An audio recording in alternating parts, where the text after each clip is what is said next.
তাহলে দেখেন বিজ্ঞান আর কোরআন কত দূরে, তবে বিজ্ঞান আস্তে আস্তে কোরআনের কাছেই আসতে হবে, আসতেছে। এরপরে এই শরীরকে আল্লাহ তাআলা নার্ভ সিস্টেম করেছেন, মাথা থেকে শুরু করে পা পর্যন্ত শিরা উপশিরা আছে, অসংখ্য শিরা এবং উপশিরা দেওয়া হয়েছে। এগুলি কেন? এগুলি এই জন্য যে আপনার এই শরীরটাকে উত্তপ্ত করার জন্য, গরম করার জন্য বডির মধ্যে একটা জেনারেটর আছে। জেনারেটরের নাম কি? হার্ট, হৃৎপিণ্ড। হৃৎপিণ্ডের কাজ কি? হৃৎপিণ্ডের কাজ হচ্ছে সিস্টোলিক এন্ড ডায়াস্টোলিক, এটা সম্প্রসারণ সংকোচন এরকম করে। কেন করে?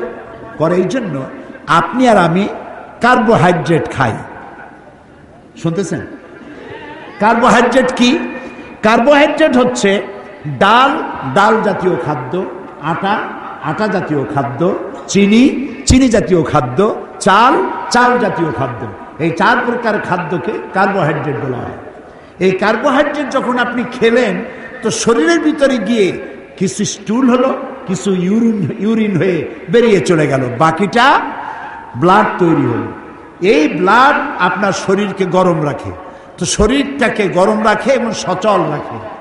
শরীরের কোনো এলাকায় যদি ব্লাড সার্কুলেশন বন্ধ হয়ে যায়, সেই এলাকাটা কি হবে? প্যারালাইজড হয়ে যাবে। এখন বডিটাকে গরম রাখা, সচল রাখা, এটার জন্য নার্ভ সিস্টেম, আর সমস্ত নার্ভের ভিতরে রক্ত সঞ্চালনের জন্য আল্লাহ তাআলা দিয়েছেন হার্ট, সিস্টোলিক এবং ডায়াস্টোলিকের মাধ্যমে এটা পৌঁছে দিচ্ছে। এখন মানুষের হার্ট অপারেশন হয়, এখন এই হার্টের অপারেশনের প্রয়োজন কেন? হার্টের ভিতরে এই রকমের মোটা মোটা কতগুলি তার আছে যেগুলিকে বলা হয় আর্টারি। এই আর্টারিগুলি মোটা, এর মধ্য দিয়ে রক্ত সঞ্চালিত হয় সারা বডির মধ্যে। এখন এই আর্টারিগুলি, আপনি যে চর্বি খান, ঘি খান, এক শ্রেণীর লোক আছে ঘি খায় পানির মতো, মদ খায়, ঘি খায়, চর্বি খায়, ফ্যাট জাতীয় জিনিস যা আপনি খান, এই সমস্ত ফ্যাটগুলো গিয়ে এই হার্টের ভিতরের আর্টারির মধ্যে গিয়ে যে ছিদ্র আছে ওর দেওয়ালে চর্বিগুলি জমতে এক সময় সংকীর্ণ হতে এরকম হয়ে যায়, আর ব্লাড পাস করে না। যখন ব্লাড পাস করে না তখন অ্যানজাইনা হয়, বুকে বেদনা শুরু হয়ে যায়, এটাকে ডাক্তাররা বলে অ্যানজাইনা। এই অ্যানজাইনা কতটা হলো, আপনার ব্লকেজ কতটা, সেটাকে টেস্ট করার জন্য এনজিওগ্রাম করতে হবে। এনজিওগ্রাম করে দেখবে যে 100%, 75% or 80%, 3টা বা 4টা বা 5টা ব্লক হয়ে গেছে। এখন আপনাকে যদি বাঁচাইতে হয় তাহলে বাইপাস অপারেশন করতে হবে। আমি আপনার চিকিৎসা শিখাইতেছি না, আমি কোরআনের দিকে নিয়ে আসতেছি। বাইপাস অপারেশন করার পর ব্লক হয়ে যাওয়া, বন্ধ হয়ে যাওয়া রগগুলি আর্টারি কেটে নতুন রগ, নতুন আর্টারি লাগাতে হবে। ওটা গরুর কাছ থেকে নেওয়া যাবে না, ওটা ছাগলের কাছ থেকে নেওয়া যাবে না। আল্লাহ রাব্বুল আলামিন এমন মহাবিজ্ঞানী, যিনি মানুষের রানে, উরুতে আর হাঁটুর নিচে এবং হাতের ভিতরে কিছু স্পায়ার পার্টস হিসাবে কিছু রগ আলাদা করে রেখেছেন। অপারেশনের সময় ডাক্তার ওই সব জায়গা থেকে রগ কেটে নিয়ে হার্টের মধ্যে লাগায় দিয়া আবার নতুন করে রক্ত সঞ্চালনের ব্যবস্থা করে দেয়। সুবহানাল্লাহ। কিডনি লাগবে একটা, আল্লাহ দিয়েছেন 2টা। কয়টা লাগবে? একটা হলে হয়, কিন্তু আল্লাহ দিয়েছেন 2টা। বেশি করে পানি খাবেন। বেশি করে কি খাবেন? পানি। বেশি পরিমাণ পানি খাবেন। যত বেশি পানি খাবেন আপনার কিডনি তত সচল থাকবে, সজীব থাকবে। পানি খাবেন আর আলহামদুলিল্লাহ করবেন, আর বলবেন আল্লাহ মৃত্যুর সময় যেন পানির কষ্ট দিও না। সুবহানাল্লাহ, সুবহানাল্লাহ।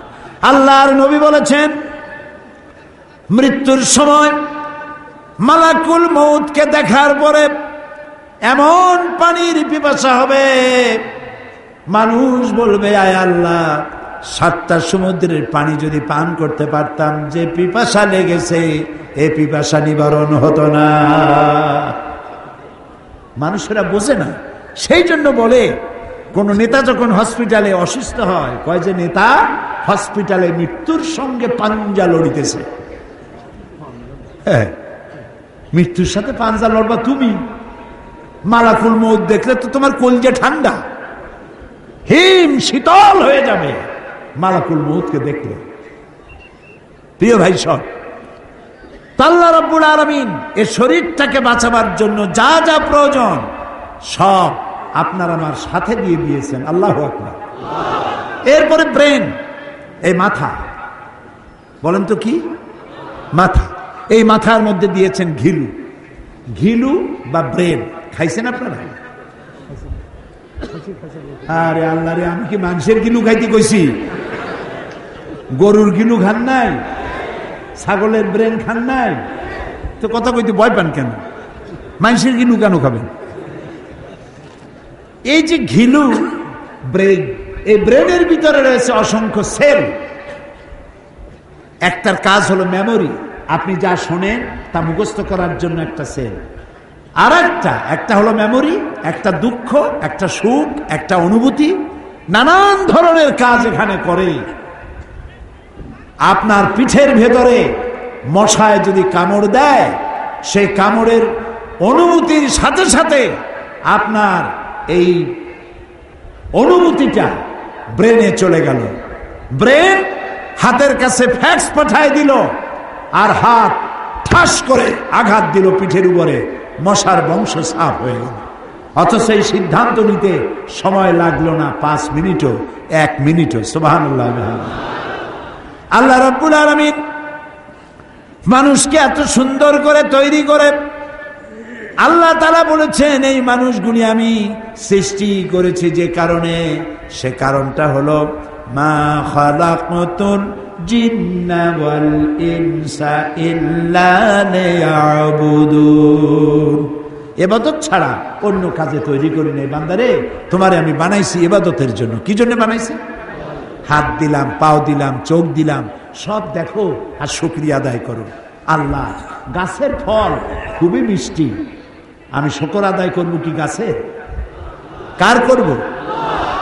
এই লোকটার গলার আওয়াজ এত মিষ্টি, এই যে মশিউর রহমান কি সুন্দর গান গায়ে গেল, আল্লাহ তার গলাটা ভালো রাখুক, কি সুন্দর গান গাইল। এখন প্রশংসা কি মশিউরের? এ প্রশংসা কার? ডাক্তারের চিকিৎসায় ভালো হয়েছি, প্রশংসা কি ডাক্তারের? প্রশংসা আমার ওই আল্লাহর, যিনি ডাক্তারকে সঠিক ডায়াগনোসিস করার তৌফিক দিয়েছেন, আর আল্লাহ তাআলা আমার রোগকে ভালো করেছে। আমাদের পিতা আবুল আম্বিয়া হযরত ইব্রাহিম আলাইহিস সালাম বলেছেন, ওয়াইজা মারিতু ফাহুয়া ইয়াশফিন, আমি যখন অসুস্থ হই তখন আমাকে রোগমুক্ত কে করেন? বলেন কে করে? এই জন্য ইবাদত, এর জন্যই আল্লাহ আমাদের তৈরি করেছেন।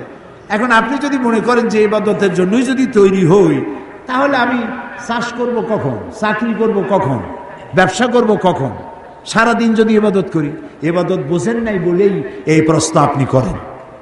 ইবাদত কি শুধু নামাজ?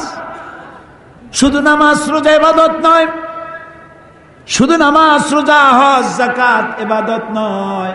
ইবাদত হলো জীবনের সমস্ত কাজগুলি আল্লাহর হুকুম মাফিক যদি করি, যা তিনি নিষেধ করেছেন তার থেকে যদি বাঁচি, রাসূল যা আদেশ করেছেন তা যদি মানি, যা নিষেধ করেছেন তার থেকে যদি বাঁচি, এর নাম ইবাদত। আপনি চাষি, জমিন চাষ করতে গেছেন, সকালবেলায় পান্তা ভাত খাইয়া বিসমিল্লাহ বলে নেমে গেলেন, জমিনের চাষ করতেছেন আল্লাহর নাম নিয়ে, জমিনের কারো আইল ঠেলতেছেন না। যতক্ষণ না চাষ কাজ শেষ করে বাড়ি না ফিরছেন, অতক্ষণ নফল নামাজ পড়লে যে সওয়াব হতো, এই সওয়াব আমলনামায় লেখা যাবে। এই সওয়াব থেকে রিকশাওয়ালা বঞ্চিত নয়, এই সওয়াব থেকে নসিমন করিমন ওরাও বঞ্চিত নয়, ঠেলাওয়ালা কুলি মজুর তারাও বঞ্চিত নয়। আপনি দোকানদার, আপনি ব্যবসা করতেছেন, ওজনে কম দেবেন না, খাদ্যে ভেজাল দেবেন না, বাংলাদেশি কাপড় বলে দিলেন মেড ইন জাপান, এই তো পরশুদিন আসছে। এই মিথ্যা কথা কয়ে তো সর্বনাশ করলেন, মিথ্যা কথা বললেন না। ওজনে কম দিবেন না, খাদ্যে ভেজাল দিবেন না। যতক্ষণ দোকানে থাকবেন অতক্ষণ জিকির আজগার করলে, নফল নামাজ পড়লে যে সওয়াব হতো ওইটাই আমলনামায় লেখা যাবে। এমনকি বোর জন্য যে শাড়ি কিনবেন, ব্লাউজ কিনবেন, চিংড়ি মাছ কিনবেন, তরিতরকারি কিনবেন, সেটাও ইবাদতের মধ্যে শামিল, যদি তা হালাল পয়সা দিয়ে হয়। হালালে বরকত হয়, হারামে কোনো বরকত হয় না, হয় না। কুত্তা, বগুড়ায় কি কুত্তা কয় না কুকুর কয়? দুটাই বলে। আচ্ছা, কুত্তায় বাচ্চা দেয় কয়টা বছরে? হ্যাঁ, 7টা, 8টা, 10টা। ওর তো ফ্যামিলি প্ল্যানিং নাই, জনমের মতো হয়। জনমের মতো হয়, মরেও জনমের মতো।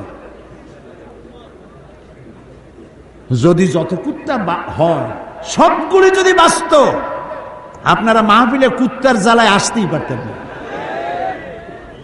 যেমন হয় তেমন মরে। গাভী প্রতি বছর বাছুর দেয় কয়টা? মাত্র একটা। আর মুসলমানেরা যা খাওয়া খায়, তারপরেও হিসাব করেন, গণনা করেন, জরিপ চালান, কুত্তা বেশি না গরু বেশি? গরু বেশি। কারণ কুত্তা হারাম, গরু হালাল, সেই জন্য ওটাই বরকত নাই, এটাই বরকত আছে। যারা অফিসার হাজার হাজার টাকা বেতন পান, সরকারের চেয়ারে বসেন, মানুষকে কষ্ট দিবেন না। ওখানে আপনাকে বসাইছি মানুষের উপকার করার জন্য। সেজন্য গভর্নমেন্ট আপনাকে পিএস দিয়েছে, এপিএস দিয়েছে, চেয়ার দিয়েছে, অফিস দিয়েছে, এসি দিয়েছে, বোনাস দিয়েছে, বেতন দিয়েছে, সব দিচ্ছে। এরপরে আবার জনগণের ফাইল আটকাইয়া তারপরে টাকা আদায় করেন। অবশ্য বগুড়ার অফিসাররা করেন, আমি অন্য জেলার কথা বলতেছি। এই কাজটা যে করেন, মানুষের বুকের উপরে রিভলভার ঠেকাইয়া পয়সা আদায় করা যেমন সন্ত্রাসী তৎপরতা, কোন মানুষের ফাইল আটকায় টাকা আদায় করা তার থেকে বড় সন্ত্রাসী তৎপরতা। সুতরাং আপনার পয়সা হারাম হয়ে যাচ্ছে। বেতনটা নিলেই ভালো হইতো, আপনি ঘুষ খাইলেন। কি হইল জানেন? যে লোকটা ঘুষ দিল সে তো বড় কষ্টে পড়ে দিয়েছে, তার কাজটা দরকার, সেজন্য ঘুষ দিয়েছে। ঘুষ দিয়া যাওয়ার সময় বলতে বলতে যায়, আল্লাহ এতগুলো টাকা ঘুষ নিল, ওরে কলেরা দাও, ওর বউরে বসন্ত দাও, আর ওর বাচ্চাগুলারে ক্যান্সার দাও। এই জন্য শান্তি পাবেন না। ঘুষ যারা খান, বেতন পান 10,000 টাকা, ঘুষ খাইছেন 50,000 টাকা, জমবে না মোটেও। বউরে ধরবে জেনে, মাইয়েরা ধরবে বুতে, ছেলে হবে গুন্ডা, বন্ধু থাকবে কয়েকটা হোন্ডা। হোন্ডা, গুন্ডা, বুথ, জেন, এগুলোর পয়সা দিতে দিতে সব শেষ। দেখা যাবে মাসের শেষে টাকা টোকা নেই। অথচ দেখেন রিক্সাওয়ালা, গরিব রিক্সাওয়ালা, ওর কিন্তু কোনো চিন্তা নাই, টেনশন নাই, কোনো পাহারাদার নাই, পিএসও নাই, এপিএসও নাই। সকালবেলায় পান্তা ভাত খাইছে। বড় লোকেরা পান্থা খায় পহেলা বৈশাখ। পহেলা বৈশাখ কামিং, খুব দ্রুত আসতেছে। হ্যাঁ, ভাজা ইলিশ আর পান্তা ভাত একদিনের জন্য যদি বাঙালি হওয়া যায়, অসুবিধা কি? এই গরিব মানুষটি রিক্সাওয়ালা পান্তা খেয়ে বেরিয়েছে, তারপরে সারাদিন রিক্সা চালায়া বাড়ি ফিরছে। আনছে কি সাথে? একটু ডাল, তাও আবার 100 টাকার উপরে কেজি, একটু চাল। বউতে রান্না করেছে, ডাইল রাঁধছে এমন ভাবে যা দিয়ে উজু করা যায়। ডাইলের খোঁজ নাই, খালি পানি। আহা, বড় লোক, শান্তি নাই। বউতে কথা শোনে না, মেয়েতে কথা শোনে না, ছেলেতে কথা শোনে না। আর এখানে ও রান্না করলো, বউতে রান্না করে স্বামীকে পাশে বসাইয়া, এসিও নাই, বৈদ্যুতিক ফ্যানও নাই, আসল দিয়ে বাতাস করে, কপালটা মুছায় দেয়। অনেক কষ্ট করছো, আর একটু খাও। আরে এই যত্ন কিন্তু বড় লোকের কপালে নেই। বড় লোক বাড়ি আসে, বউ তখন ভ্যানিটি ব্যাগ নিয়ে বাইর হয়ে যাও, বাইর হয়ে যায়। জিজ্ঞেস করে তুমি যাও কই? Boy I am very busy. Don't talk at all. সাংঘাতিক ব্যাপার। আরে গরিব মানুষ, রিক্সাওয়ালা, ভ্যানওয়ালা, কুলি বউতে আদর করতেছে, আর একটু খাও, মেলা কষ্ট করছে, বউর আদর পাইল, ঘুমাবে, ওর গদি নাই, বালিশ নাই, ওর বালিশটা ইটের উপরে কাভার দিলে যা হয় তাই, চটের উপরে শুয়া চোখ বুঝে গেছে। বড় লোক তো কত রকমের ট্যাবলেট খায়, ঘুম হয় না, কোন ফাঁক দিয়ে গুলিয়ে এসে কলজাটারে ফুটো করে থুয়ে যায়। এর ওইসব চিন্তা নাই, ইট মার্কা বালিশের উপরে শুইছে, এমন গভীর ঘুম এসে গেছে, ওর নাকের গর্জনে ট্রাকের ইঞ্জিন ফেল। কাজী শান্তি হালালে আসে, হারামে আসে না। সেই জন্য আপনার ইবাদত হচ্ছে প্রত্যেকটি কাজ আমি করব আল্লাহর হুকুম মাফিক, আল্লাহর হুকুমের বাইরে আমি যাব না। আমি আজকে যত যুবক এসেছে এই মাহফিলে, আমি প্রথম দিনই বলেছিলাম, আপনারা বসা অবস্থায় আপনার ডান বায়ে তাকায় দেখেন, দাড়ি পাকা লোক কত আর যুবক কত। অন্তত 95% যুবক আর যুবক। তোমরা আমাদের কলিজার টুকরা সন্তান, তোমরা আমাদের অ্যাসেট, তোমরা জাতির ব্যাকবোন। তোমরা যদি বেকা হয়ে যাও, গোটা জাতি শেষ হয়ে যাবে। চরিত্রটা ভালো বানাও। কেন অন্যের মেয়েকে তুমি SMS করতে যাবে? দেখছেন এই যে রাত 12টার পরে ওই মোবাইল কোম্পানিগুলি ফ্রি টক টাইম করেছে, তো রাত 12টার পরে স্বামী স্ত্রীর কোনো দুঃখ আছে নাকি? ফ্রি টক টাইম ব্যবহার করবে, বউরে তো কাছেই পাইছে। রাত 12টার পরে তো যার কাছে বউ নাই, ওর দরকার ফ্রি টক টাইম। বাচ্চাগুলারে কিভাবে, আর ছেলেবেলের দোষ দেব কি, বাচ্চাগুলারে কিভাবে সর্বনাশ করে দেখেন। বিজ্ঞাপনের মধ্যে দিয়েছে, এই যে তুমি নতুন আসছো নাকি এই কলেজে, এই নাও আমার টেলিফোন। একটা মেয়ে আসে বললো, এই নাও আমার টেলিফোন, নতুন আসছো বুঝি, দরকার হইলেও করে, দরকার না হইলেও করে। কিভাবে সর্বনাশ করতেছে আমার কলিজার টুকরা সন্তান, কিভাবে নষ্ট হয়ে যাচ্ছে। যুবকেরা, চরিত্রের চাইতে বড় জিনিস আর কিছু নাই। when character is lost, everything is lost. চরিত্র যখন হারালে, তখন তোমার কাছে হারাবার মতো আর কোনো জিনিস রইল না। তুমি বিশ্বাস করো, তুমি যখন পুরুষ যুবক, তোমার জন্য আল্লাহ একটা নারী বরাদ্দ করেছেন, তাহলে তুমি কেন girls high school, girls college যখন ছুটি দেয়, তখন গেটের কাছে এতিমের মতো খাড়াই থাকো কেন? সমস্ত মেয়েদেরকে নিজের মায়ের মতো দেখো, সমস্ত মেয়েদেরকে নিজের বোনের মতো দেখো, তাহলে সমাজটা সুন্দর হবে, ভালো হবে। সুবহানাল্লাহ, সুবহানাল্লাহ। যুবকেরা, চরিত্র ভালো বানাও, তোমরা আমাদের সম্পদ। চরিত্র ভালো বানাবার জন্য কোরআন পড়ো, কোরআন পড়ো, কোরআন বোঝো। তোমরা কিন্তু পৃথিবীর সেরা। আল্লাহ রাব্বুল আলামিন বলেছেন, কুনতুম খায়রা উম্মাতিন উখরিজাত লিন-নাসি তা'মুরুনা বিল মারুফি ওয়া তানহাউনা আনিল মুনকার। আল্লাহ তাআলা বলেন, তোমরা শ্রেষ্ঠতম জাতি, পৃথিবীর সব থেকে সেরা জাতি, তার নাম মুসলমান। আজকে কি আমি শ্রেষ্ঠ আছি না? আজ আমি আর শ্রেষ্ঠ নাই, চরিত্র হারাই ফেলেছি।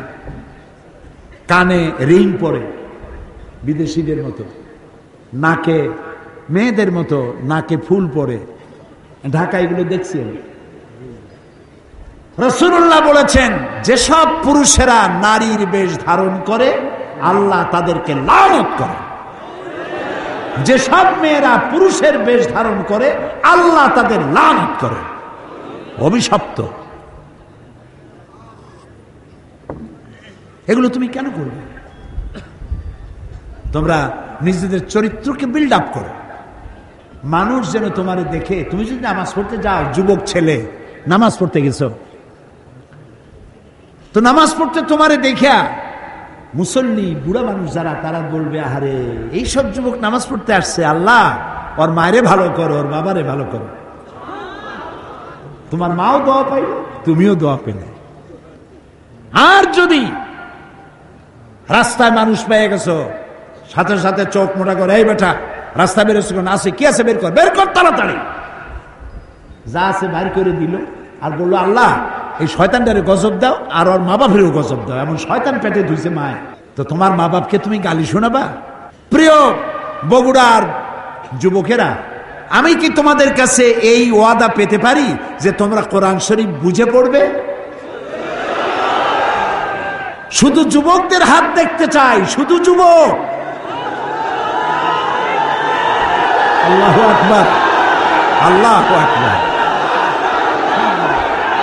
আলহামদুলিল্লাহ, আলহামদুলিল্লাহ। বসো বসো বসুন, বসুন। আমি দাঁড়াতে বলি নাই, দাঁড়াতে বলি নাই, বসে। আমি খুশি হয়ে গেলাম, আমি খুশি হয়ে গেলাম, আল্লাহ খুশি হলেন, আলহামদুলিল্লাহ। আমি কি পয়সা চাইছি? আমি বলেছি কোরআন তোমরা বুঝে পড়বে।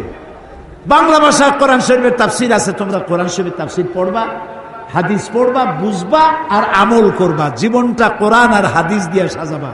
জীবনটা সাজাবে কি দিয়ে? কোরআন আর হাদিস দিয়ে। দুনিয়াও শান্তি পাবে, আখিরাতেও শান্তি লাভ করবে। প্রিয় যুবকেরা, তোমরা সমাজ সেবা করবে। কি করবে বলো তো? সমাজ সেবা। আজান হয়ে গেলেই সব মসজিদে চলে যাবে, 5 ওয়াক্ত নামাজ বা জামাত আদায় করবে। আল্লাহর নবী বলেছেন, লা দীনা লিমান লা সালাতা লাহু, যার কাছে নামাজ নাই তার কাছে দ্বীন নাই। মান তারাকা সালাতান মুতাআম্মিদান ফাকাদ কাফারা, ইচ্ছে করে যে নামাজ ছেড়ে দিল সে কুফরি করলো। ইচ্ছে করে নামাজ ছেড়ে দিল সে কাফেরের কাজ করলো। নামাজ পড়লো না তো কিসের কাজ করলো? বলেন না ভাই। নামাজ না পড়া কার কাজ? কাফেরের কাজ। কাফের হয় নাই, নামাজ না পড়লে কাফের হয় না। নামাজ না পড়াটা কাফেরের কাজ, আর নামাজ পড়াটা মুসলমানের কাজ। 5 ওয়াক্ত নামাজ সঠিকভাবে আদায় করবে। নবী করিম সাল্লাল্লাহু আলাইহি ওয়াসাল্লাম তার জীবনের সর্বশেষ যে কাজটা, কথাটা বলেছিলেন, সেটা ছিল কি? নামাজ। ইন্তেকালের 5 দিন আগে প্রচন্ড জ্বর হলো, মাথায় যন্ত্রণা হলো, বারবার বেহুশ হয়ে পড়েন। যে রাত্রে ইন্তেকাল করবেন সেই রাত্রে সাহাবায়ে কেরাম কেউ ঘরে ফেরে নাই, সবাই কাঁদতেছে। সকলের ধারণা নবীজি খুব তাড়াতাড়ি বিদায় হয়ে যাবেন। ঘরের মধ্যে স্ত্রীরা কাঁদেন, জামাই কাঁদে, নাতি নাতনি কাঁদেন। সব থেকে বেশি কাঁদছেন হযরতে মা ফাতিমা রাদিয়াল্লাহু তাআলা আনহা। রাসূলুল্লাহর হুশ এলো, হযরত ফাতেমার কান্না দেখে কাছে ইশারা করে ডাকলেন, কানে কানে কি যেন বললেন। হযরত ফাতেমার কান্না বন্ধ হয়ে গেল। হযরত আয়েশা ফাতেমাকে ডেকে বলেন, মা তোমার আব্বা জান কি তোমারে বলল, কান্না বন্ধ হলো তোমার? হযরত ফাতেমা বলেন, মা আমার আব্বা জান আমাকে কানে কানে বললেন, মা কাঁদিস না, তোর কান্না আমার বরদাস্ত হয় না। আমি তোমাকে সুসংবাদ শোনাই, আমি মরে যাওয়ার পর সবার আগে তোমার সাথে আমার দেখা হয়ে যাবে। হযরত ফাতেমা বুঝতে পেরেছেন এর অর্থ হলো রাসূলের ইন্তেকালের পরে আত্মীয় স্বজনের ভিতরে সর্বপ্রথম ফাতেমার ইন্তেকাল হবে। হয়েছিল তাই। রাসূলুল্লাহ বেহুশ হয়ে পড়লেন, আবার হুশ হলো, আবার বেহুশ হলেন। ফজরের পরে হযরতে জিবরাইল এসে বলছেন, আসসালামু আলাইকা ইয়া রাসূলুল্লাহ, হে আল্লাহর রাসূল, আল্লাহ আপনাকে সালাম বলেছেন আর তিনি জানতে চেয়েছেন আপনি কেমন আছেন। তিনি জানেন আপনি কেমন আছেন, তারপরেও তিনি জানতে চেয়েছেন আপনার মুখে আপনি কেমন আছেন।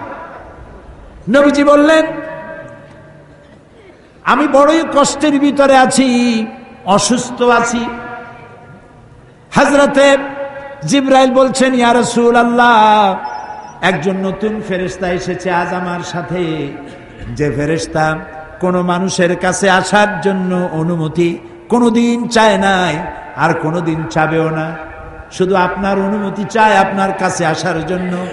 সে ফেরেশতার নাম মালাকুল মউত।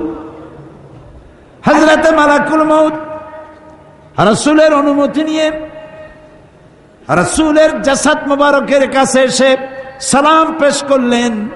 বললেন, ইয়া রাসূলুল্লাহ, আদম আলাইহিস সালাম থেকে নিয়ে শুরু করে এই পর্যন্ত আমি যত মানুষের জান কবজ করেছি, আর কিয়ামত পর্যন্ত যত মানুষের জান কবজ করব, কারো কাছে অনুমতি চাই নাই, অনুমতি চাওয়াও আমার লাগবে না।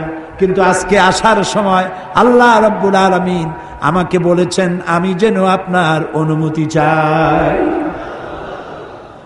রাসূলুল্লাহ বললেন, মালাকুল মউত, আমি যদি তোমাকে অনুমতি না দেই? হযরতে মালাকুল মউত বলেন, ইয়া রাসূলুল্লাহ, আল্লাহ তাআলা বলেছেন অনুমতি যদি না পাও ফিরে এসো। আল্লাহু আকবার, আল্লাহু আকবার। হযরতে জিবরাইল বলেন, ইয়া রাসূলুল্লাহ, আল্লাহ রাব্বুল আলামিন আপনার সঙ্গে দিদারের ইন্তজার করতেছেন। নবী বললেন, মালাকুল মউত, তুমি তোমার কাজ শুরু করতে পারো। মালাকুল মউত যখন জান কবজ করতে যাবে, রাসূলুল্লাহ বললেন, আয়েশা একটু কাছে আসো। ওই যে সোনা ছিল কয়েক টুকরা, সোনাগুলোর খবর কি? 6 টুকরা, ছোট্ট ছোট্ট 6টা টুকরা সোনা ছিল। সোনাগুলো কই? হযরত আয়েশা বলেন, আমি তার যত্ন করে রেখেছি।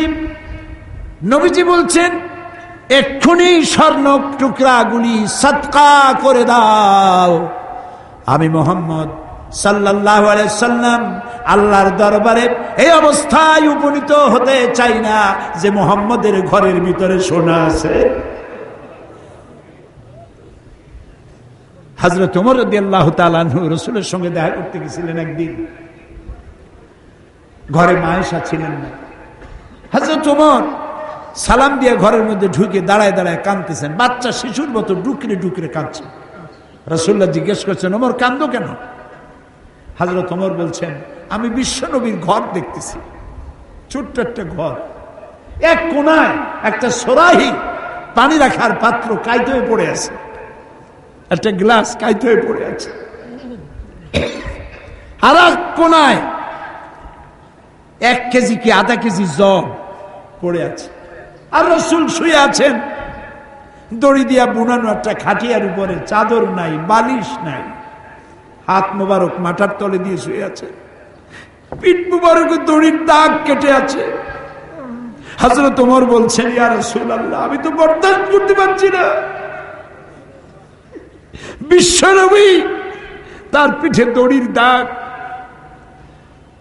পানির পাত্র কাইট হয়ে পড়ে আছে, খাট নাই, বালিশ নাই, আপনি আমাকে অনুমতি দেন, আমি আপনার জন্য একটা তোষক বানাই নিয়ে আসি। রাসূলুল্লাহ বললেন, ওমর, আমি তো দুনিয়ায় শান্তি করতে আসি নাই। আমি যদি ওহদ পাহাড়কে বলি, ওহদ আমার জন্য সোনায় পরিণত হয়ে যা, ওহদ পাহাড়টাই সোনা হয়ে যাবে। শান্তি করতে আসি নাই। নবীজি বললেন, আয়েশারে সোনাগুলি বিতরণ করে দাও, সদকা করে। মালাকুল মউতকে বললেন, তুমি তোমার কাম সারো। জান কবজ শুরু হয়ে গেল। নবীজি জীবনের শেষ কথা মুখ থেকে উচ্চারিত হলো, আসসালাত আসসালাত ওয়া মা মালাকাত আইমানুকুম, ও আমার উম্মতেরা, নামাজ নামাজ। ইন্তেকালের সময় মেয়ের কথা বললেন না, নাতির কথা বললেন না, জামাইয়ের কথা বললেন না, উম্মতকে স্মরণ করালেন, ও আমার উম্মতেরা, নামাজ ছেড়ে দিও না, আর তোমার অধীনস্থ ব্যক্তিদেরকে জ্বালা যন্ত্রণা দিও না, চাকর বাকরের জ্বালা যন্ত্রণা দিও না, গরিব মানুষের দিকে লক্ষ্য রেখো। আর আমি চিরজনমের মতো তোমাদের থেকে বিদায় নিয়ে গেলাম, নামাজ ছেড়ে দিও না। কিয়ামতের দিন ওই রাসূল যদি আমাদেরকে উম্মত বলে পরিচয় না দেন, জান্নাতে যাওয়ার উপায় নাই। ও আমার বগুড়ার যুবকেরা, বগুড়ার ভাইরা, জীবনে বহুত নামাজ চলে গেছে, কোরআন শরীফের মাহফিলে আজ কি ওয়াদা করতে পারি নামাজ আর ছাড়বো না? পারি? কোন তাকবীর আর স্লোগানের দরকার নাই, দুটা হাত উঁচা করো, বলো ইয়া আল্লাহ, তোমার নামে কসম করি, তোমার নামে শপথ করি, যতদিন পর্যন্ত মালাকুল মউত আমার মাথার কাছে না আসতেছে ততদিন পর্যন্ত ফরজ নামাজ, ফরজ রোজা আর ছাড়বো না, আর ছাড়বো না, আর ছাড়বো না। ইয়া আল্লাহ, আমার মৃত্যু পর্যন্ত আজকের এই ওয়াদা পূরণ করার তৌফিক আমাকে দান করো। আমিন, আমিন, আমিন ইয়া রাব্বাল আলামিন।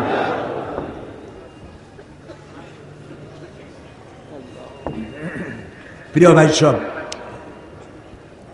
আমরা এখন মোনাজাতের দিকে আগাচ্ছি, মোনাজাতের দিকে আগাচ্ছি। এত বড় মাহফিল জীবনে আরেকটা পাবো কোনো নিশ্চয়তা নাই। আছে কি কোনো নিশ্চয়তা?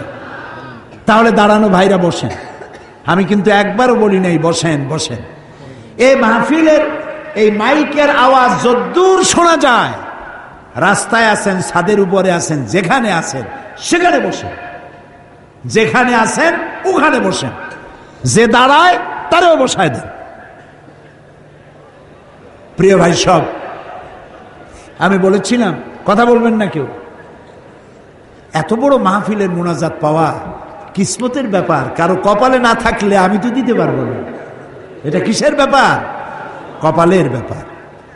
প্রিয় ভাই সব, সমাজ সেবার কথা বলেছিলাম, সেই সমাজ সেবা করার জন্যই যাকাত কালেকশন করবেন, যাকাত দিবেন, মানুষের উপকার করবেন। দারুস সুফা ট্রাস্ট শুধু মাহফিলই করে না, জনকল্যাণমূলক কাজ করে। আপনার যাকাতের একটি অংশ তাদেরকে দিলে আপনার যাকাতের পারপাস সার্ভ হবে, তারা অনেক ভালো ভালো কাজ করতে পারবে। আর আজকে আমরা মোনাজাত করব, দোয়া করব। এই যে বিগত 36টি ঘন্টা শ্বাসরুদ্ধকর পরিবেশ বাংলাদেশের উপর থেকে চলে গেছে। গতকালও আমি বলেছি, আমাদের সেনাবাহিনী আমাদের গৌরব, আমাদের অহংকার। আমাদের বিডিআর সীমান্ত পাহারা দেয়, রক্ত দিয়ে, জীবন দিয়ে সীমান্ত পাহারা দেয় রাত এবং দিন। আমাদের র্যাব সন্ত্রাস মুক্ত বাংলাদেশ গড়ার পেছনে তাদের অবদান অনেক। আমাদের পুলিশ মাত্র 1,500, 2,000, 2,500 টাকা বেতন পায়। ওর বন্দুকটা নিয়ে ও যে ডাকাতি করে না, এই তো জাতির কপাল। ওর প্রয়োজন তো আমরা মিটাইতে পারি না। এই অবস্থায় এত কম পয়সায় পুলিশের ছুটি নাই, শুক্রবার নাই, বৃহস্পতিবার নাই, ঈদ নাই, শীত নাই, রাত নেই, দিন নেই, সারাক্ষণ ডিউটি করতে হয়। আমাদের অ্যাসেট এই গরিব দেশটারে এই সমস্ত আইন শৃঙ্খলায় নিয়োজিত বাহিনী, প্রতিরক্ষা বাহিনী, এরা আমাদের গৌরবে। যে ঘটনা ঘটল জাতির জন্য এটি একটি কলঙ্ক। অনেক অফিসার শেষ হয়ে গেল। আইজিপি, তার মেয়ের বিয়ে হয়েছে 2 মাস না 3 মাস আগে। আর্মি অফিসার, তার মেয়েটা বিধবা হয়ে গেল। কত জেনারেল, কত কর্নেলের বউ বিধবা হয়ে গেল, বাচ্চাগুলি এতিম হয়ে গেল। আহারে, যারাই কাজ করেছে আল্লাহ তাদের হেদায়েত করুন। আর যারা মারা গেছেন আল্লাহ তুমি তাদেরকে শহীদি দরজা দিয়ে দিয়ে। আর এদের উপরে আমরা আল্লাহর কাছে দোয়া করব, আমাদের আর্মি, আমাদের বিডিআর, আমাদের পুলিশ, আমাদের আনসার, আমাদের র্যাব, আল্লাহ যেন মায়ের পেটের ভাইয়ের মতো পরস্পর পরস্পর বাহিনীর প্রতি যেন মোহব্বত আল্লাহ পয়দা করে দেন। জাতীয় শোক দিবস প্রত্যেক মসজিদে মসজিদে আপনারা দোয়া করবেন, প্রত্যেক মসজিদে দোয়া করবেন, জাতীয় পতাকা অর্ধনমিত করে রাখবেন। এটা জাতির জন্য বিরাট শোক। বিশ্বের দরবারে আমাদের মর্যাদা এমনি কম, আরো খানিকটা খাটো হয়ে গেল। আমরা আল্লাহর কাছে দোয়া করবো, আল্লাহ সমস্ত শকুনের কুদৃষ্টি থেকে 56,000 বর্গ মাইলের এই দেশটা তুমি দয়া করে বাঁচায় রাখো। এখন সভাপতি মাত্র 1 মিনিট কথা বলবেন, বেশি সময় দেব না, 1 মিনিট। সভাপতি এই শহরের মাটি ও মানুষের নেতা, জননেতা, বীর মুক্তিযোদ্ধা জনাব শাহাবুদ্দিন সাহেব কথা বলবেন। আর একজন হিন্দু মুসলমান হওয়ার জন্য এসেছেন, তিনি মুসলমান হবেন।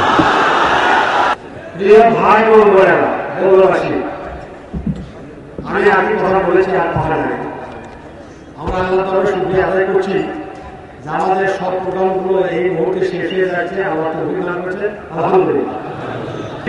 ওরা দেশ এবং দেশে প্রচার করতে হচ্ছে, তার জন্য আমরা তো সকলে দোয়া করব, তার হায়াত যাতে আল্লাহ দারাজ করেন, তিনি যাতে সুস্থ থাকতে পারে। আল্লাহ তাআলা আরো বেশি বেশি হায়াত দিয়ে বাংলাদেশের মানুষকে খেদমত করার সুযোগ দেন। তার কাছে আমাদের সকলের আবেদন যে আপনি যা শুরু করলেন এক ভাইরা হিসেবে করবেন। আমরা আগামী 3 দিনের মধ্যে তার কাছে আবেদন করব, আমরা তাকে আবেদন করি উত্তরবঙ্গের রাজধানী উত্তরবঙ্গ হয়ে যায়, প্রদেশ হয়, এই বন্ধ হবে ভালো এটা রাজধানী। আমরা চাই আমরা এখানে কোনো ভাবে গোড়া উত্তরবঙ্গে এটাই ক্ষতি হবে আমাদের। এটা আমাদের নিবেদন, আপনি এটা সুবিবেচনা আমাদের রাখবেন। এখন আমাদের সবাইকে ধন্যবাদ দিচ্ছি, আপনারা সুস্থ ছিলেন, বন্ধুকে যাওয়ার জন্য সুযোগ দিলেন, মুরব্বী বন্ধুদেরকে যাওয়ার জন্য সুযোগ দিলেন। ধীরে ধীরে আপনারা যাবেন, রাজধানী লম্বা যেতে পারবেন, অসুবিধা হবে না। একদিনের এক জন্য কষ্ট, এই কষ্টটুকু আপনারা স্বীকার করে নেবেন। আল্লাহ আমাদের সবাইকে ভালো রাখুন, আমাদের করুন, কমিটি যারা কাজ করেছেন আল্লাহ তাদের প্রতি রহমত করুন এবং তাদেরকে আরো করতে লাগবেন। আসসালামু আলাইকুম। প্রিয় ভাই সব, এক্ষুনি আমরা মোনাজাত করব। আমরা বগুড়ার ডিসি সাহেবের জন্য দোয়া করব, বগুড়ার এসপি সাহেব, ওসি সাহেব, প্রশাসনের যারাই এই মাহফিলের জন্য সুযোগ করে দিয়েছেন তাদের জন্য দোয়া করব। বিশেষ করে যে মাঠে বক্তব্য করলাম, এই মাঠ স্কুলের মাঠ, এখানকার প্রধান শিক্ষক এবং জননেতা হজরত মাওলানা আলিমগড় হোসেন সাহেব, উনিও এই স্কুলের শিক্ষক। তো যাদের মাঠে বক্তব্য রাখলাম, সুযোগ পেলাম, তাদের জন্য দোয়া করা দরকার, ঠিক না ভাই? আমরা সবার জন্য দোয়া করব। এখানে অসুস্থ কিছু শিক্ষক আছে, তাদের জন্য দোয়া করব। একটা প্রশ্ন এসেছে যার জবাব দিতে হয়, লিখেছে যে আপনার বিরুদ্ধে এক শ্রেণীর পত্রিকা ও টিভি চ্যানেল যুদ্ধ অপরাধীর অভিযোগ তুলেছে, সম্পর্কে আপনার বক্তব্য জানালে খুশি হতাম। এটা নতুন করে আর বলার তো কোনো দরকার নাই। আমি 1997 সনে পার্লামেন্টে আমি চ্যালেঞ্জ করেছি এবং সেই চ্যালেঞ্জ পার্লামেন্টে রেকর্ড হয়ে আছে। এবং এই ব্যাপারে একটা পত্রিকার বিরুদ্ধে আমার মামলা আছে, 10 কোটি টাকার মানহানি মামলা আছে, পত্রিকার নাম নিলাম না। সেই পত্রিকার বিরুদ্ধে এই মামলা এখনো বিচারাধীন। আপনারা মুখস্থ করেন, 1974 সনের আগ পর্যন্ত বাংলাদেশের অথবা পাকিস্তানের কোন রাজনৈতিক দলের সাথে আমার কোনো সম্পৃক্ততা ছিল না। আমি কোন রাজনৈতিক দলের নেতাকর্মী ছিলাম না। আল্লাহ যে পপুলারিটি দিয়েছেন, জনপ্রিয়তা দিয়েছেন, এগুলি যারা আমার আদর্শিক প্রতিপক্ষ তাদের কলজায় জ্বালা ধরেছে। তারা আমার বিরুদ্ধে যা বলেছেন প্রত্যেকটি বর্ণ, প্রত্যেকটি লাইন অসত্য, মিথ্যা, উদ্দেশ্য প্রণোদিত। আল্লাহুম্মা আমিন। রব্বানা যালামনা আনফুসানা ওয়া ইন লাম তাগফির লানা ওয়া তারহামনা লানাকুনান্না মিনাল খাসিরিন। সবাই পড়েন আমার সাথে, রব্বানা যালামনা আনফুসানা ওয়া ইন লাম তাগফির লানা ওয়া তারহামনা লানাকুনান্না মিনাল খাসিরিন। আবার পড়েন, রব্বানা যালামনা আনফুসানা ওয়া ইন লাম তাগফির লানা ওয়া তারহামনা লানাকুনান্না মিনাল খাসিরিন। আয় আল্লাহ তাআলা, তোমার আরশে আজিম থেকে তাকায় দেখো, বগুড়ার এই বিশাল ময়দানে জায়গা না পেয়ে রাস্তাঘাটেও হাজার হাজার লোক দাঁড়ায় গেছে। আল্লাহ ছাদের উপরে লোক, রাস্তায় লোক, মাঠে লোক, এই লাখো জনতা ভিখারির মতো, ভিক্ষুকের মতো গোনার বোঝা মাথায় নিয়ে তোমার দরবারে হাত তুলেছি। মাবুদ গো, মেহেরবানি করে আমাদের তামাম জিন্দিগির গুনাহ খাতা মাফ করে দাও। আয় আল্লাহ রাব্বুল আলামিন, আমাদের মধ্য থেকেই যাদের মা বাপ দুনিয়া থেকে বিদায় হয়ে গেল, আল্লাহ কবরগুলিকে জান্নাতের টুকরা বানাও রব্বুল আলামিন। আমরা যারা আব্বা হারাইছি, বাপ যার বেঁচে নাই, বেঁচে থাকলে নাম ধরে ডাকতো, আজকে তো আর কেউ নাম ধরে ডাকে না। ঘাড়ের উপরে চুমা দেয় না, কপালে চুমা দেয় না। এখন মোবাইলের যুগ, সারা দুনিয়ায় কথা বলা যায়, খবর নেওয়া যায়। বাপজান চলে গেছে, কত বছর হলো, খবর জানি না কি অবস্থায় আছে। আল্লাহ তাআলা আব্বা জানের কবরটাকে জান্নাতের টুকরা বানাও রব্বুল আলামিন। জনম দুঃখিনী গর্ভধারিণী মা, 10টা মাস পেটে ধারণ করে ডেলিভারিতে কষ্ট করেছেন, বুকের দুধ 2টা বছর পান করাইয়া পেশাব পায়খানা সাফ করে মানুষ করছে। ওই মা যার দুনিয়া থেকে বিদায় হয়ে গেল, আল্লাহ মায়ের কবরটাকে বেহেশত বানাইয়া দাও। আল্লাহ রে, একটা অক্ষর মা, সারা দুনিয়ার মধু এর সাথে জড়ানো। বুকের চামড়া দিয়া মায়ের পায়ের যদি এক জোড়া জুতা বানাইয়া দিতে পারতাম, এক ফুটা দুধের হক আদায় হতো না বাবু। আল্লাহ, মা যার মারা গেছে কবর বেহেশত বানাও। আমাদের মা বাপ যাদের অসুস্থ, বৃদ্ধ হয়ে গেছে, বিছানায় পড়ে আছে, আল্লাহ তাদেরকে কষ্ট দিও না। আল্লাহ তাআলা আমাদের বুড়া মা বাপ যারা বিছানায় পড়ে আছে, আল্লাহ তাদেরকে কষ্ট দিও না। হায়াত থাকলে সুস্থ রাখো, হায়াত না থাকলে ইমানের সাথে তোমার কাছে উঠাইয়া নিও রব্বুল আলামিন। তামাম পৃথিবীর মুসলমানেরা আজ বড় বিপদে আছে। এত বড় বিপদ মুসলমানদের জীবনে আর হয় নাই। চোখের সামনে ইরাকটা শেষ হয়ে গেল, চোখের সামনে আফগান শেষ হয়ে গেল, চোখের সামনে ফিলিস্তিন শেষ হয়ে গেল।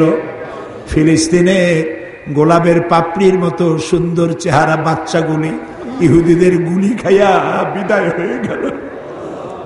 মা বাবা নিহত বাচ্চার কপালের উপরে চুমা দিয়া শেষবারের মতো বিদায় দিয়ে দিল।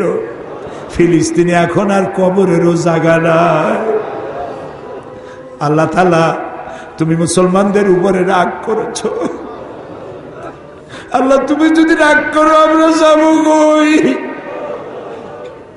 তুমি যদি গুসা করো আমরা যাবো কই?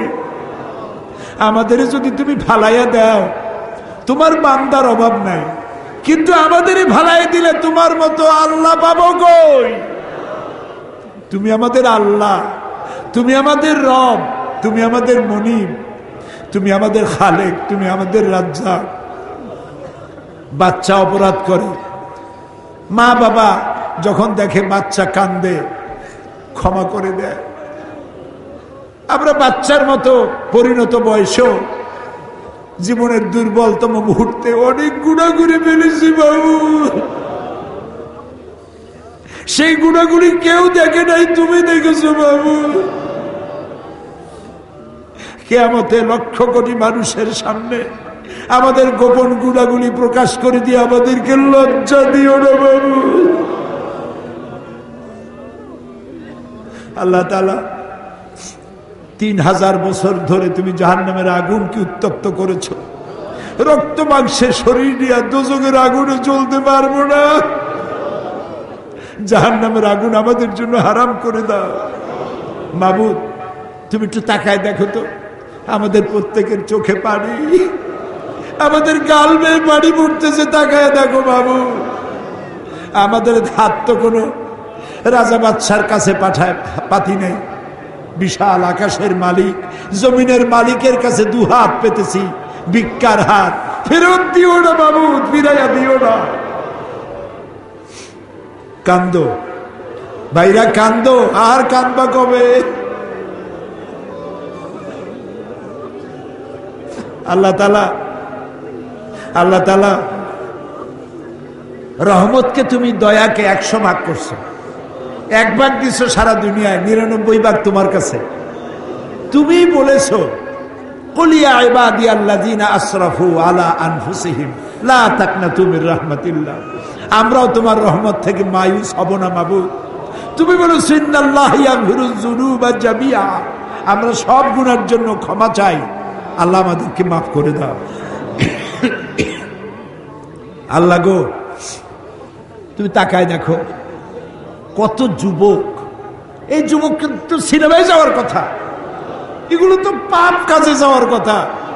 এই যুবকগুলি কোরআন শুনতে আসছে। আল্লাহ, যুবকেরা যত গুনাহ করছে ওদের পক্ষ থেকে আমরা মাপ চাই, সব যুবক মাফ করে দাও।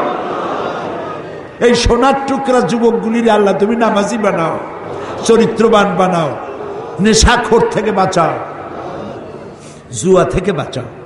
আল্লাহ আমাদের বিবি বাল বাচ্চা যা তুমি দান করেছো সবগুলিকে দিনদার বানাও, ইমানদার বানাও, নামাজি বানাও, পরহেজগার বানাও।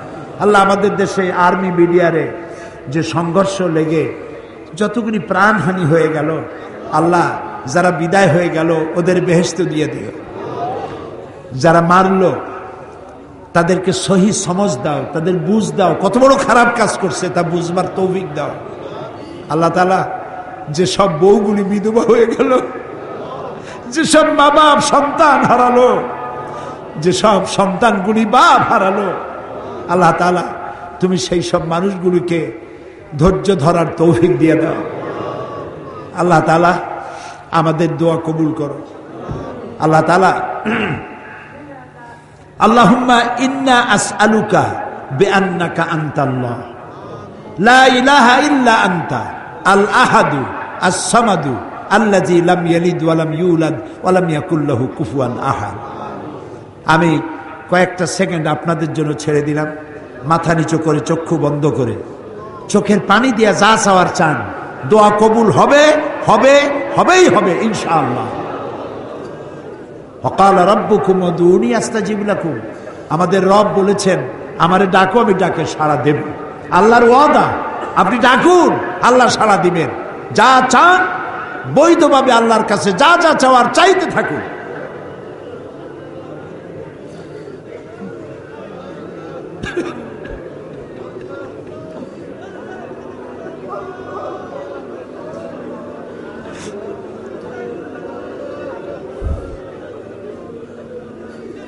আয় আল্লাহ, তুমি আলিমুম বিজাতিস সুদূর, তুমি আলিমুম বিজাতিস সুদূর, তুমি নিশ্চয় শুনতে পাচ্ছ তোমার বান্দারা কি চাইতেছে বাবু। খালি হাতে কেউরে বিরাইও না বাবু। আমি এক গুনাহগার বান্দা আল্লাহ, আমি আপনাদের কাছে দোয়া চাই, আল্লাহ যেন দয়া করে কোরআনের খেদমতের তৌফিকটা দেন। কোরআনের খেদমতের জন্য যে ধরনের কণ্ঠস্বর আর স্বাস্থ্য দরকার, আল্লাহ যেন দয়া করে গোলামকে দান করেন। আর একটা দোয়া চাই, বগুড়াবাসী মাওলানা আব্দুর রহমান ফকির ইসলামী আন্দোলনের বীজ বপন করেছিলেন এই জমিনে। আল্লাহ তুমি দয়া করে ফকির সাহেবের কবরটাকে জান্নাতের টুকরা বানাও। আমার বড় মামা মাওলানা নুরুল ইসলাম সাহেব এই বগুড়ায় থাকতেন, দুনিয়া থেকে বিদায় হয়ে গেছে, আল্লাহ কবরটাকে জান্নাতের টুকরা বানায় দাও। প্রিয় ভাই সব, মানুষের হায়াত মওতের কোনো স্থিরতা নাই। আপনারা আমাকে ভালোবাসেন, এর জন্য আমি কৃতজ্ঞ। আমি আপনাদের কাছে দোয়া চাই, যেদিন আপনাদের কানে যেদিন খবর আসবে সাইদি নাই, একদিন ইতিহাস থেকে আমিও হারায় যাব। কিয়ামতের দিন আল্লাহ যেন আমাকে মাফ করে দেন। আমি কিচ্ছু চাই না আল্লাহর কাছে। আল্লাহ যদি বলেন কিয়ামতে তোরে মাফ করে দিলাম, এর থেকে বড় পাওনা আমার নাই। হায় আল্লাহ, এদেশে ইসলামের জন্য কারা রক্ত দেয়? আল্লাহ, এ জমিনে ইসলামের জন্য কারা মাইর খায়? এ জমিনে ইসলামের জন্য রাস্তায় রাস্তায় জীবন দেয় কারা? তুমি কি চেনো না? আল্লাহ, ষড়যন্ত্রকারীদের সব ষড়যন্ত্র থেকে তোমার গোলামদেরকে তুমি হেফাজত করো, তোমার কুদরতের চাদরটা দিয়ে হেফাজত করো। আল্লাহুম্মা লা তারুদ্দানা খায়বিন, আল্লাহুম্মা লা তারুদ্দানা খায়বিন। আল্লাহ, যা বলতে পারলাম না তা তুমি নিশ্চয়ই বোঝো। আল্লাহ, একেবারে খালি হাতে ফেরত দিও না। আল্লাহুম্মা লা তারুদ্দানা খায়বিন, একেবারে কিছু না দিয়া খালি হাতে এতগুলা মানুষকে তুমি ফেরত দিতে পারো না, পারো না, পারো না। তুমি গফুর, গফফার, ওদুদ, সাত্তার। আল্লাহ, যারা মাঠ ছেড়েছেন তাদের প্রতি রহম করো, প্রশাসনের প্রতি রহম করো, দারুস সোফা ট্রাস্টকে কবুল করো। রব্বানা তাকাব্বাল মিন্না ইন্নাকা আনতাস সামিউল আলিম ওয়া তুব আলাইনা ইন্নাকা আনতাত তাওয়াবুর রহিম। সুবহান রাব্বিকা রাব্বিল ইজ্জাতি আম্মা ইয়াসিফুন ওয়া সালামুন আলাল মুরসালিন ওয়ালহামদুলিল্লাহি রাব্বিল আলামিন। ওয়াজআল আখিরা কালামিনা ইনদাল মাউত লা ইলাহা ইল্লাল্লাহু মুহাম্মাদুর রাসূলুল্লাহ। আসসালামু আলাইকুম ওয়া রাহমাতুল্লাহ। প্রথম দিন যে ইসলাম কবুল করলো তার নাম ছিল, সে নাম পছন্দ করেছে আব্দুর রহমান, আর আজকে যে আসলো সে নাম পছন্দ করেছে আব্দুল্লাহ। আলহামদুলিল্লাহ। পড়ো লা ইলাহা ইল্লাল্লাহু মুহাম্মাদুর রাসূলুল্লাহ। আল্লাহ ছাড়া কোনো ইলাহ নাই, মাবুদ নাই, উপাস্য নাই। মুহাম্মদ সাল্লাল্লাহু আলাইহি ওয়াসাল্লাম আল্লাহর প্রেরিত রাসূল। আশহাদু আন লা ইলাহা ইল্লাল্লাহু ওয়াহদাহু লা শারীকা লাহু ওয়া আশহাদু আন্না মুহাম্মাদান আবদুহু ওয়া রাসূলুহু। আমি সাক্ষ্য দিচ্ছি, বলো আমি সাক্ষ্য দিচ্ছি, আমি সাক্ষ্য দিচ্ছি আল্লাহ ছাড়া কোনো ইলাহ নাই, মাবুদ নাই, উপাস্য নাই। তিনি এক, তিনি একক, তার কোনো অংশীদার নাই। আমি আরো সাক্ষ্য দিচ্ছি, আমি সাক্ষ্য দিচ্ছি মোহাম্মদ সাল্লাল্লাহু আলাইহি ওয়াসাল্লাম আল্লাহর বান্দা এবং তার প্রেরিত রাসূল। বলো আসসালামু আলাইকুম। ওয়ালাইকুম সালাম বলেন। আপনাদের সকলের পক্ষ থেকে এই নতুন মুসলমানের সাথে আমাদের সবাই পাপ আছে, এর কোনো পাপ নাই, এখন কোনো পাপ নাই। আপনাদের কাছে দোয়া চায় যাতে ইসলাম মেনে চলতে পারে। বলেন আমিন। আল্লাহ